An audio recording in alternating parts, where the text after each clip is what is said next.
Hello everyone. अब हम start कर रहे हैं सेक्शन 5.8 चैप्टर 5 से ऑल्टरनेट एंगल्स। तो अभी तक हम जानते हैं कि ऑपोजिट वर्टिकल एंगल्स क्या होते हैं। ऑपोजिट वर्टिकल एंगल अगर एक ये लाइन सेगमेंट है और इस पर दूसरा लाइन सेगमेंट इस तरह से इसको क्रॉस करता है तो अब इस पर 4 एंगल बन जाते हैं। This is angle 1, this is angle 2, this is angle 3 and this is angle 4। Opposite verticals होंगे। अब यहाँ पर एंगल 1 और एंगल 3 ये एक दूसरे के ऑपोजिट साइड में है, तो एंगल 1 और एंगल 3 ये ऑपोजिट वर्टिकल एंगल है। और इसी तरह से 2 एंड 4 ये एक दूसरे के ऑपोजिट साइड में है, तो 2 एंड 4 ये भी ऑपोजिट वर्टिकल एंगल हो जाएंगे। नेक्स्ट हमने जाना था कि corresponding angles. Corresponding angle, suppose हमारे पास ये लाइंस का एक सेट है और इस पर ये ट्रांसवर्सल है। अब ट्रांसवर्सल लाइन आप देख सकते हो कि इन पैरेलल लाइंस को 2 पॉइंट्स पर कट करती है, तो एक एंगल ये बन गया, एक एंगल ये, एंगल 2, एंगल 3, एंगल 4। और इसी तरह से यहाँ पर एंगल 5, एंगल 6, एंगल 7, एंगल 8। तो आप देख रहे हो कि 2 प्लेसेस पर ऑपोजिट वर्टिकल एंगल्स बन गए हैं। ये आपका ट्रांसवर्सल है और इसके एक साइड में जो एंगल बन रहे होंगे सिमिलर डायरेक्शन में वो एंगल इक्वल होंगे। जैसे कि यहाँ पर एंगल 1 और यहाँ एंगल 5, ये दोनों एंगल एक दूसरे के इक्वल होंगे, ये कॉरस्पॉन्डिंग एंगल होंगे। इसी तरह से एंगल 4 और एंगल 8 ये भी एक दूसरे के इक्वल होंगे। इसी तरह से ट्रांसवर्सल लाइन के लेफ्ट साइड में जो एंगल बन रहे हैं वो है एंगल 2 एंड एंगल 6, ये एंगल इक्वल होंगे। और इसी तरह से एंगल 3 और एंगल 7 ये भी एक दूसरे के इक्वल होंगे। तो इस तरह से आपके पास में कॉरस्पॉन्डिंग एंगल मिल जाते हैं। तो ये तो था रिवीजन जो हमने पिछले वीडियोस में अभी तक किया है। अब आते हैं ऑल्टरनेट एंगल्स पर। Now in the same image जो हमने यहाँ पर रेप्लिका बना लिया है, इफ f इज 120 डिग्री, अगर ये वाला एंगल 120 डिग्री है, what is the measure of its alternate angle d? इसका ऑल्टरनेट एंगल d इसका क्या मेजरमेंट होगा? f इज 120 डिग्री और हमें पता है कि कॉरस्पॉन्डिंग एंगल्स टू f ये कौन सा एंगल है? इज एंगल b, क्योंकि ये वाला एंगल और ये वाला एंगल ट्रांसवर्सल लाइन के राइट साइड में सेम साइड में है, तो ये एंगल सेम है। b and f they are equal, तो angle f and angle b are equal. अब अगर एंगल f है 120 डिग्री तो एंगल b भी 120 डिग्री होगा। अब आपके पास इस तरह का इमेज आ गया है कि दिस इज 120 डिग्री। अब ये एंगल कितना होगा जो कि d है, तो ये भी 120 डिग्री ही होगा, क्योंकि ये ऑपोजिट वर्टिकल एंगल्स हो जाते हैं। अब आपने देखा कि हमने कॉरस्पॉन्डिंग एंगल्स और ऑपोजिट वर्टिकल एंगल को यूज करके ऑल्टरनेट एंगल की वैल्यू फाइंड आउट की है जो कि इक्वल आती है। तो that means alternate angles are equal, f और d ये एंगल इक्वल होंगे। तो जब f और d इक्वल होंगे तो इसी तरह से c और e ये दोनों भी इक्वल होंगे, क्योंकि ये भी ऑल्टरनेट एंगल्स हैं। So the concept alternate angles are always equal. तो अब हमें पता चल गया है कि कॉरस्पॉन्डिंग एंगल्स इक्वल होते हैं, ऑपोजिट वर्टिकल एंगल्स इक्वल होते हैं और ऑल्टरनेट एंगल्स भी इक्वल होते हैं। Now next is in figure 5.26 जो कि यहाँ दी गई है, parallel lines L and M are intersected by transversal T। ये ट्रांसवर्सल लाइन है T, ये L हो गया, ये M हो गया। अब इन पर कुछ एंगल्स बने हुए हैं जिसमें से एंगल 6 इज 135 डिग्री। What are the measures of other angle? बाकी एंगल 1 से लेकर के 8 तक जो एंगल हमें पता नहीं है वो क्या होंगे, उनके मेजरमेंट हमको फाइंड आउट करने हैं। एंगल 6 और एंगल 8 ये दोनों इक्वल होंगे because these are vertically opposite angles. So angle 8 is 135 degree. Now we say कि line M, अब लाइन M जो कि एक स्ट्रेट लाइन है तो ये 180 डिग्री एंगल बनाएगा। दैट मीन्स एंगल 5 और एंगल 6 ये दोनों मिलकर के 180 डिग्री हो जाएंगे। अब हमें एंगल 6 पता है कि वो कितना है, वो है 135 डिग्री, तो हम एंगल 5 यहाँ से फाइंड आउट कर सकते हैं। तो एंगल 5 हो जाएगा 180 degree minus 135 degree, this comes 45 degree. So angle 5 is 45 degree. Angle 7 ये दोनों वर्टिकली ऑपोजिट एंगल है, तो एंगल 5 एंड एंगल 7 इक्वल है, तो ये दोनों 45 डिग्री हो जाएंगे। तो अब हमें एंगल 5, 6, 7, 8 ये सब पता चल गए हैं। अब देखो यहाँ पर आप देखोगे कि एंगल 6 और एंगल 2 ये कॉरेस्पॉन्डिंग एंगल है। अब कॉरेस्पॉन्डिंग एंगल्स इक्वल होते हैं तो angle 6 will be equal to angle 2 और एंगल 6 का मेजरमेंट हमें पता है विच इज़ 135 डिग्री। तो अब एंगल 2 हमें पता चल गया है। अब जिस तरह से लाइन M है इसी तरह से लाइन L भी है जो कि एक स्ट्रेट लाइन है। तो दैट मीन्स एंगल 1 और एंगल 2 ये भी टोटल 180 डिग्री होगा और एंगल 1 कितना हो जाएगा 180 डिग्री माइनस 135 डिग्री तो ये 45 डिग्री हो जाएगा। So this angle is also 45 degree. अब हमें पता है कि angle 1 and 3 are vertically opposite तो एंगल 3 भी इसके इक्वल हो जाएगा और हमें ये भी पता है कि एंगल 2 एंड 4 ये भी वर्टिकली ऑपोजिट है और एंगल 4 इसीलिए एंगल 2 के बराबर होगा जो कि 135 डिग्री होगा। अब इसमें पता चल गया है कि angle 1, angle 3, angle 5 and angle 7 ये सब इक्वल हैं which is 45 degree and angle 6, angle 8, angle 2 and angle 4 ये सब इक्वल हैं which is 135 degree. So that will be your answer. Now let's come to next question. In figure 5.27 ये figure यहाँ पर दिया गया है lines L and lines M are intersected by a transversal line. Now if A is 120 degree this is given and F is 70 degree this is given. Are lines L and M parallel to each other? क्या line L और M parallel होंगे? अब देखो parallel lines की condition क्या होती है? जब parallel lines पर एक transversal line होती है तो उसमें corresponding angle equal होते हैं, उसमें ऑल्टरनेट एंगल्स इक्वल होते हैं। तो अब अगर यहाँ पर ये कंडीशन फुलफिल होती है तो ये पैरेलल लाइंस होंगी अदरवाइज ये नहीं होंगे। तो अब अगर हम यहाँ पर देखें एंगल A 120 डिग्री है तो एंगल C ये भी 120 डिग्री हो जाएगा। अच्छा एंगल A और एंगल B ये मिलकर के एक स्ट्रेट लाइन बनाते हैं दैट मीन्स एंगल B हो जाएगा 180 degree minus angle A। This is 180 degree minus 120 degree which is 60 degree. तो अब एंगल B ये 60 डिग्री हो गया है। Again angle B and angle D ये इक्वल हैं क्योंकि ये वर्टिकली ऑपोजिट एंगल्स हैं तो ये इक्वल टू 60 डिग्री हो गए हैं। फर्स्ट जो पॉइंट है जहां पर ट्रांसवर्सल लाइन इनको टच करती है लाइन L को वहां पर जो एंगल बनते हैं वो 120 डिग्री और 60 डिग्री के एंगल बनते हैं। Now let's come to the second point. अब M पर जो एंगल बनते हैं उसमें angle F is given 70 degree. Now angle F और एंगल H ये इक्वल होंगे क्योंकि ये वर्टिकली ऑपोजिट एंगल्स हैं तो angle H will be 70 degree. अब देखो ये 70 हो गया ये भी 70 हो गया। Now if you find angle E, angle E या एंगल G आप कोई भी एंगल फाइंड आउट करोगे तो एंगल E और एंगल G ये हो जाएंगे 180 degree minus 70 degree which is 110 degree. तो एंगल G हो गया 110 डिग्री, एंगल E हो गया 110 डिग्री। अब देखो पैरेलल लाइंस के लिए क्या होगा, पैरेलल लाइंस के लिए कॉरेस्पॉन्डिंग एंगल्स इक्वल होने चाहिए। तो हम यहाँ पर लिखेंगे कि if L is parallel to M तो corresponding angle should be equal. That means angle B should be equal to angle F. But यहाँ पर क्या हो रहा है? But in this picture angle B is not equal to angle F. Angle B 60 degree है और angle F 70 degree है. So L and M are not parallel. इस तरह से आप इसका solution यहाँ पर लिखोगे. Now next question is in figure 5.28 parallel lines L and M are intersected by transversal T. L और M ये T से इंटरसेक्ट की जा रही हैं। If angle 3 is 50 degree what is the measure of angle 6? Angle 6 कितना होगा? अब देखो एंगल 3 50 है तो एंगल 4 ये कितना हो जाएगा? एंगल 3 प्लस एंगल 4 ये एक स्ट्रेट लाइन है L, लाइन L है तो एंगल 3 प्लस एंगल 4 मिलकर के 180 डिग्री बनाएंगे क्योंकि ये एक स्ट्रेट एंगल हो गया है। Now angle 3 is given 50 degree, angle 4 आपको फाइंड आउट करना है so you can subtract it from 180 degree. Angle 4 हो जाएगा 180 minus 50 degree which is 130 degree. Now angle 4 is 130 degree. Now angle 4 and angle 6 are alternate angles तो alternate angles equal होते हैं so angle 4 and angle 6 will be equal, hence angle 6 will B 130 degree. That will be your answer. Now next question is in figure 5.29 आप देख रहे हो ये एक parallelogram है। पैरेललोग्राम एक शेप जो 4 लाइन से मिलकर के बनी है और वो लाइंस पैरेलल है। AB line is AB is parallel to DC and AD is parallel to BC। इस तरह से ये पैरेलल लाइंस के साइन दिए गए हैं। In figure 5.29 line segment AB is parallel to CD and AD is parallel to BC। Angle DAC is 65 degree. अब देखो DAC this point is 65 degree and angle ADC is 60 degree.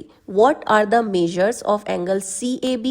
That means ये angle कितना है, angle ABC कितना है, तो ABC is this angle, ये कितना है, and angle BCD is this angle, ये टोटल एंगल कितना है, ये हमें फाइंड आउट करना है। नाउ अब देखो बताया गया है क्लियरली कि ये दोनों लाइंस पैरेलल हैं। ये पॉइंट A है, ये पॉइंट D है, ये पॉइंट B है और ये पॉइंट C है। ये लाइंस पैरेलल लाइंस है। अब इसमें जो ट्रांसवर्सल लाइन है वो A से इस तरह से होकर के जाती है, C से होकर के जाती है। तो अगर हम इस लाइन को आगे बढ़ा दें और इसे पीछे की तरफ बढ़ा दें तो ये एक ट्रांसवर्सल और पैरेलल लाइन का सेट हो गया है।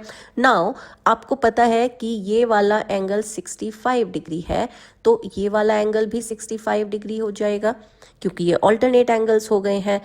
तो आपके पास में ये एंगल आपको पता चल गया है कि दिस इज 65 डिग्री। ये ADC ये एक ट्राइंगल बन रहा है, तो अगर हम ADC को यहाँ पर एक इस तरह से ट्राइंगल बना लें, सो this angle is 65, this angle is 60 degree. तो अब हमें ये एंगल पता चल सकता है। अब इसमें अगर हम एंगल A, एंगल D और एंगल C इनको ऐड करेंगे तो सम 180 डिग्री आएगा, क्योंकि दैट्स द फैक्ट, ट्राइंगल के एंगल्स को ऐड करने पर सम 180 डिग्री आता है। अब हमें एंगल A पता है which is 65 degree, angle D पता है विच इज 60 डिग्री, हमें एंगल C फाइंड आउट करना है। तो हम 60 और 65 इनका सम हो जाता है 125 डिग्री। इसे हम 180 से सब्ट्रैक्ट कर लेंगे तो this comes 55 degree. So now this angle here is 55 degree. ये वाला एंगल 55 डिग्री है और ये वाला एंगल 65 डिग्री है।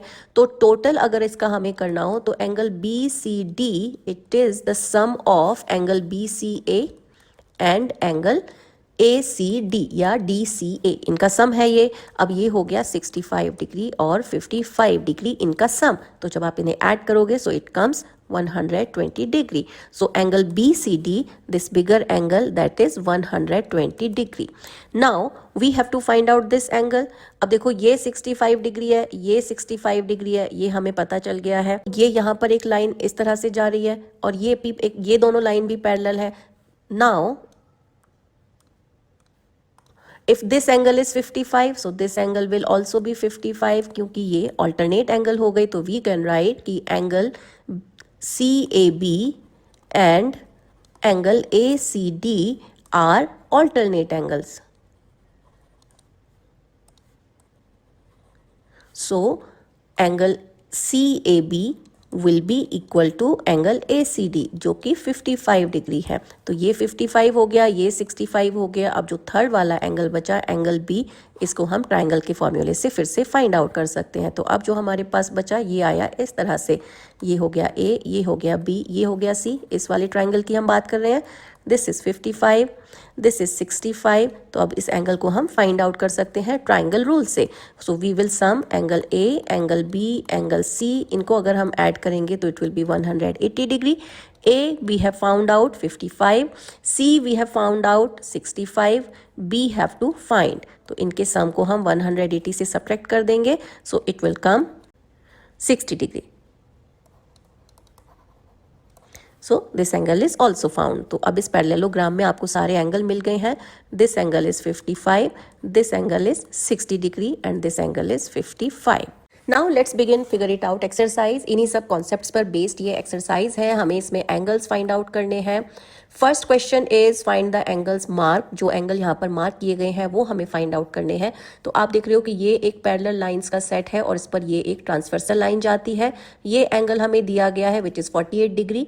एंगल A हमें फाइंड आउट करना है। तो आप देख सकते हो कि ये एंगल ऑल्टरनेट एंगल्स है, ऑल्टरनेट है तो इक्वल हो जाएंगे। तो angle A will be 48 degree.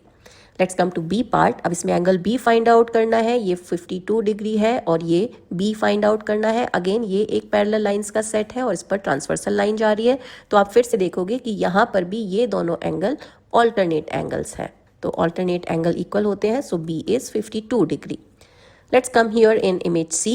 सी में आप देख सकते हो कि ये 99 डिग्री है, ये 81 डिग्री है। अब 99 एंड 81 मिला करके 180 डिग्री होता है, तो ये एक स्ट्रेट लाइन को ही शो कर रहा है। ये लाइंस पैरेलल है, ट्रांसवर्सल लाइन है इनके ऊपर। हमें एंगल सी फाइंड आउट करना है, तो आप देखो 81 और सी ये ऑल्टरनेट एंगल्स है, सो इट इज 81 डिग्री।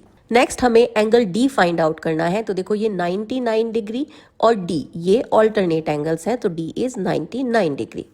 यहाँ पर हमें एंगल ई फाइंड आउट करना है, तो आप देखो कि ये पैरेलल लाइन, ये पैरेलल लाइन और ये इनकी ट्रांसवर्सल लाइन है। ई एंड 69 ये ऑल्टरनेट एंगल है, so this is 69 degree. F पर आते हैं। Now F and 132। अब f एंड 132 ये इंटीरियर एंगल है। f और ये एंगल इक्वल होंगे, ये ऑल्टरनेट एंगल्स हो गए हैं। अब ये एंगल हम फाइंड आउट कर सकते हैं क्योंकि ये एक स्ट्रेट लाइन है, तो अगर इसमें ये लेफ्ट साइड वाला एंगल 132 है तो राइट साइड वाला एंगल हो जाएगा 180 माइनस 132। इसको आप सॉल्व कर लो, इट कम्स 48 डिग्री। तो अगर ये वाला एंगल 48 है तो f भी 48 डिग्री होगा क्योंकि वो ऑल्टरनेट एंगल्स हो जाएंगे। Now in G part we have to find angle G. अब पैरेलल लाइंस दिए गए हैं, this is a parallel line, this is a parallel line और ये एक ट्रांसवर्सल लाइन है।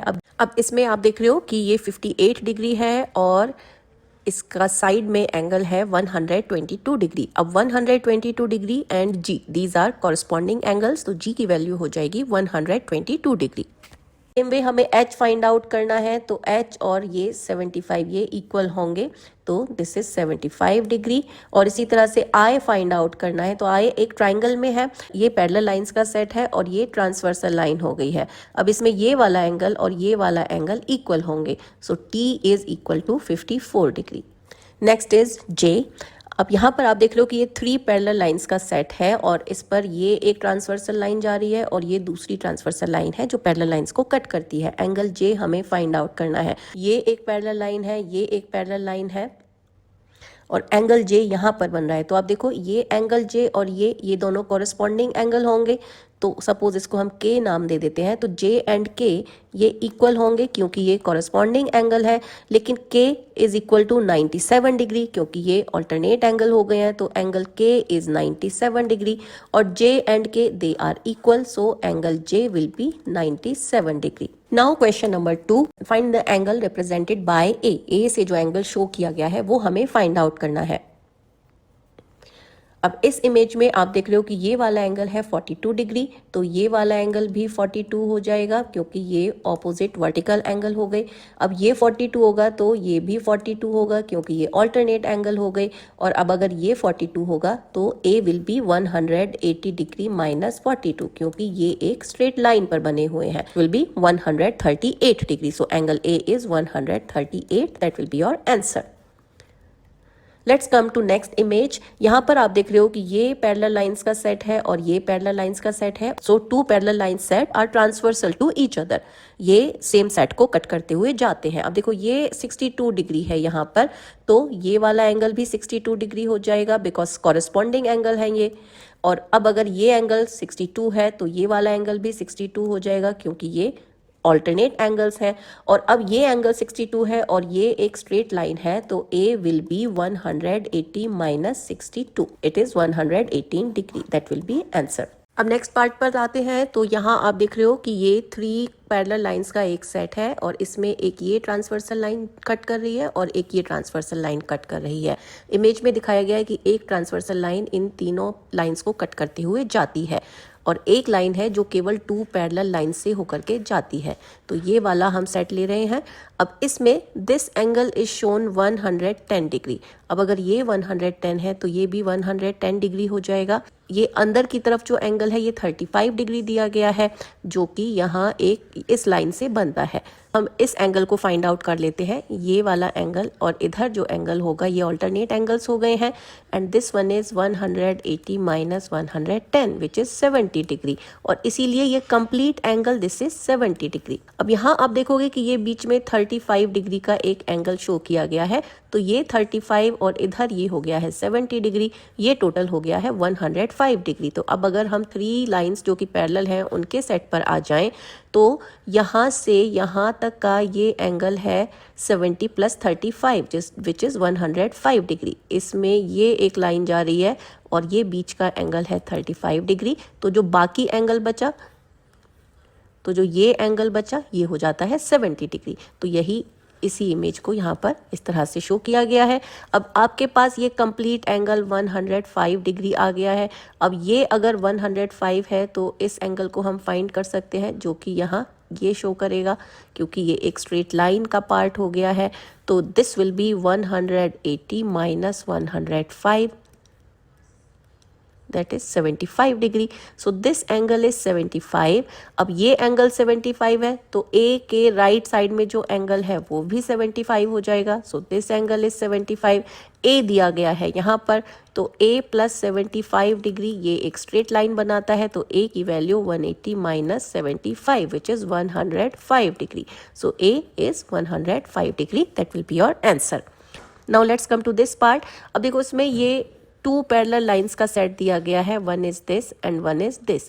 इसको ट्रांसवर्सल लाइन एक कट कर रही है, जो ए एंगल हमसे पूछा गया है कि ये कितना है। अब अगर हम इसे यहाँ पर इस तरह से ड्रॉ कर लें तो देखो ये अगर एंगल ए है तो ये वाला एंगल भी ए हो जाएगा, तो ये वाला एंगल ए हो गया यहाँ पर। अब अगर आप इस स्ट्रेट लाइन पर आते हो तो इस स्ट्रेट लाइन पर ये एंगल है 90 डिग्री और इसमें ये वाला एंगल दिया गया है 67 डिग्री और ये एंगल है ए।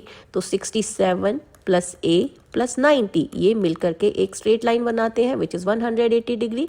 सो a will be 180 minus 67 + 90 which will be 180 minus 157 degree, और इसे आप सब्ट्रैक्ट कर लो, इट विल बी 23 डिग्री। तो ये मेजरमेंट यहाँ या ये वाला एंगल यहाँ पर 23 डिग्री हो जाएगा। That will be your answer. Now question number 3, in the figure below what angles do x and y stand for? x और y ये किस तरह के एंगल है, इनका मेजरमेंट क्या होगा।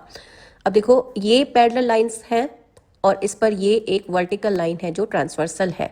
देखो ये 90 डिग्री है तो ये वाला एंगल भी 90 डिग्री हो गया। इसमें से हमें 65 ये वाला एंगल दिया गया है तो हम इसको फाइंड आउट कर सकते हैं। This is 90 minus 65, this is 25 degree. So this angle here is 25 degree. अब x और ये 25 डिग्री ये वर्टिकली ऑपोजिट एंगल है तो they are equal. So x का मेजरमेंट हमें मिल गया है, दे आर 25 डिग्री। अब अगर हम आगे बढ़े यहाँ पर तो x हमें पता चल गया है, ये हमें पता चल गया है। अब ये एंगल और ये वाला एंगल ये कॉरेस्पॉन्डिंग एंगल है। So this is also 25 degree.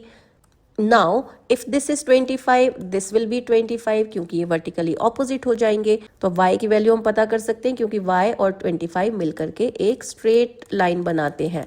So it will be like this. अब y की वैल्यू हमें पता चल जाएगी यहाँ से, y + 25 degree is 180 degree. So y will be 180 minus 25, इसको हम सब्ट्रैक्ट कर लेंगे, दिस इज 155। सो x की वैल्यू हो गई है 25 डिग्री, y की वैल्यू हो गई है 155 degree. Now let's come to the next picture. ये पैरेलल लाइंस का सेट है और इस पर ये ट्रांसवर्सल लाइन है और ये भी ट्रांसवर्सल लाइन है। 2 ट्रांसवर्सल लाइन यहाँ पर कट करते हैं। अब इस इमेज में हमें x फाइंड आउट करना है कि ये कितना है। तो अब अगर हम इस इमेज को अलग से बनाएं तो देखो ये पैरेलल लाइंस का सेट है और इस पर ये एक ट्रांसवर्सल लाइन, हम ये वाला लाइन 1 इसको दे देते हैं नाम, ये लाइन हम बना लेते हैं। अब इस लाइन में आपको ये वाला एंगल 53 डिग्री दिया गया है तो ये वाला एंगल भी 53 डिग्री हो जाएगा। दैट मीन्स ये जो मेजरमेंट है दिस वन इज 53 डिग्री क्योंकि अकॉर्डिंग टू ट्रांसवर्सल लाइन 1 ये कॉरेस्पॉन्डिंग एंगल्स हो गए हैं। सो दिस इज 53, दिस इज 53। अब अगर हम यहाँ पर दूसरी लाइन ये ड्रॉ करें जो कि इस तरह से जाती है और यहाँ पर ये एंगल x है एंड दिस इज 78 डिग्री, तो आप देखोगे कि ये जो ब्लैक लाइन है ये इधर तक का एंगल 78 डिग्री हो जाएगा। So this angle is also 78 degree. Now this is 78 and this total that will be also 78 क्योंकि ये वर्टिकली ऑपोजिट एंगल हो गए हैं। So we come to know कि ये पूरा angle x + 53 is 78 degree. So x will be 78 minus 53. इसको हम सब्ट्रैक्ट कर लेंगे, it will be 25 degree. So x will be 25 degree. That's how you get the answer. Now question number 4. In figure 5.33 angle ABC is 45 degree. तो angle ABC ये यहाँ दिया गया है and angle IKJ is 78 degree. So this angle is 78 degree. We have to find GEH, which is this one, and HEF, which is this one, and FED, which is this one. हमें ये 3 angles find out करने हैं. Angle 1, angle 2, angle 3. इनके naming यहाँ पर दिए गए हैं. यू सी कि ये एक पैरेलल लाइन है, ये एक पैरेलल लाइंस का सेट है और इस पर ये एक ट्रांसवर्सल लाइन है. तो पहले हम इस सेट को अलग से बना लेते हैं. तो इट इज लाइक दिस. ये वाला एंगल 45 डिग्री दिया गया है.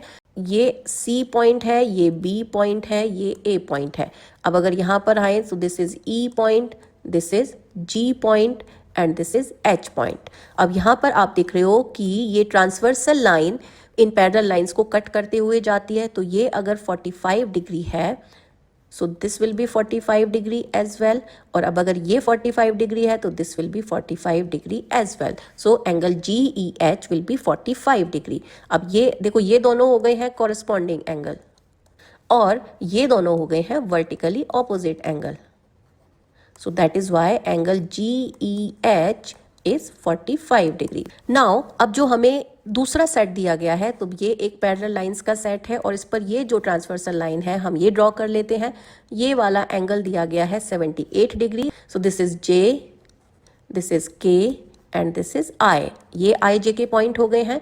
यहाँ पर ये पॉइंट E है, ये पॉइंट F है और ये पॉइंट D है. तो बेसिकली हमें ये एंगल फाइंड आउट करना है. तो अब आप देख सकते हो कि ये एंगल IJK इज 78, तो ये वाला एंगल भी 78 हो जाएगा क्योंकि ये वर्टिकली ऑपोजिट हो गए. सिमिलरली ये वाला एंगल भी 78 डिग्री हो जाएगा क्योंकि these two are corresponding angles. और अब ये दोनों एंगल वर्टिकली ऑपोजिट एंगल हो गए. So angle DEH will be 78 degree. So this is 78 degree.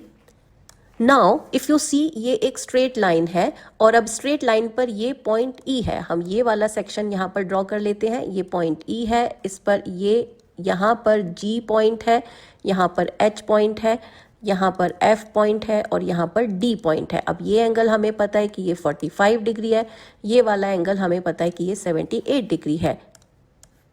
Now we have to find this angle. अब देखो अल्टीमेटली ये एक स्ट्रेट लाइन है और ये all 3 angles if we sum up them ये 180 डिग्री हो जाएगा. तो basically angle GEH plus angle HEF जो ये मिडिल एंगल हो गया प्लस एंगल DEF जो कि कॉर्नर वाला एंगल हो गया, ये मिलकर के 180 डिग्री होंगे क्योंकि ये एक स्ट्रेट लाइन है. अब GEH 45 डिग्री है, ये हमें फाइंड आउट करना है. HEF प्लस 78 डिग्री, इनको सम करने पर 180 डिग्री आएगा. अब इस इक्वेशन को हम सॉल्व कर लेते हैं. सो एंगल HEF और इन दोनों एंगल्स को हम ऐड करेंगे. दिस कम्स 123 डिग्री और ये इक्वल टू 180 डिग्री. अब एंगल HEF को हम फाइंड आउट कर सकते हैं. 180 degree minus 123 degree, this is 57 degree. तो जो मिडिल एंगल है that is 57. Now question number 5. In figure 5.34 AB is parallel to CD and CD is parallel to EF. तो बेसिकली AB, CD और EF ये 3 parallel lines का एक set है. Also EA is perpendicular to AB. EA ये जो line आप देख रहे हो ये परपेंडिकुलर है AB के, CD के. सेम वे ये वाला एंगल 90 डिग्री का है. इफ BEF is 55 डिग्री, अब BEF ये वाला एंगल आपको दिया गया है, ये 55 डिग्री है. Now find the values of x and y. x यहाँ पर है और y यहाँ पर है. ये वैल्यूज हमको फाइंड आउट करने हैं. तो देखो हमारे पास ये एक लाइन है जो है AB और इस पर ये परपेंडिकुलर लाइन बनी हुई है EA, ये परपेंडिकुलर लाइन है और ये भी एक पैरेलल लाइन है EF. हमने अभी बीच की लाइन मिस कर दी है. अब इस पर ये एक ट्रांसवर्सल लाइन जा रही है. Now this angle is 55 degree. ये एंगल 55 डिग्री है तो ये वाला एंगल भी 55 डिग्री हो जाएगा क्योंकि ये ऑल्टरनेट एंगल्स हो गए हैं. और यहाँ पर आप ये देख सकते हो कि ये दोनों एंगल मिलकर के एक स्ट्रेट लाइन बनाते हैं 55 डिग्री प्लस एंगल x, ये दोनों मिलकर के 180 डिग्री बनाएंगे। तो एंगल x को हम फाइंड आउट कर सकते हैं 180 minus 55, 125। So this angle is 125। So x is 125। Now we have to find angle y also. अब देखो यहीं पर ये एक पैरेलल लाइन है और ये वाला एंगल हमें फाइंड आउट करना है। तो आप देखोगे कि ये और ये दोनों एंगल कॉरस्पॉन्डिंग एंगल हो गए हैं। तो अगर ये 125 डिग्री है तो ये वाला भी 125 हो जाएगा। तो इसीलिए एंगल y भी 125 डिग्री होगा, because x and y are corresponding angles. Now question number 6, which is the last question of this exercise. What is the measure of angle NOP?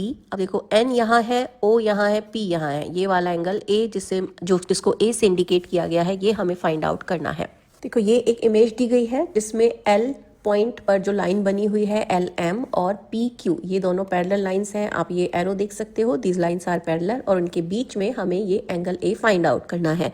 हमने यहाँ पर LM और PQ इनके पैरेलल और lines यहाँ पर ड्रॉ कर ली हैं। Let's say this is AB, this is CD। अब देखो ये वाला एंगल अगर 40 डिग्री है यहाँ पर, तो ये एंगल भी 40 डिग्री हो जाएगा क्योंकि ये पैरेलल लाइंस है। नाउ ये एंगल 40 डिग्री हो गया तो इसको हम फाइंड आउट कर सकते हैं। ये 96 माइनस 40 हो जाएगा, इतना बच जाएगा। सो it will B 56 degree. Now this angle is 56 degree.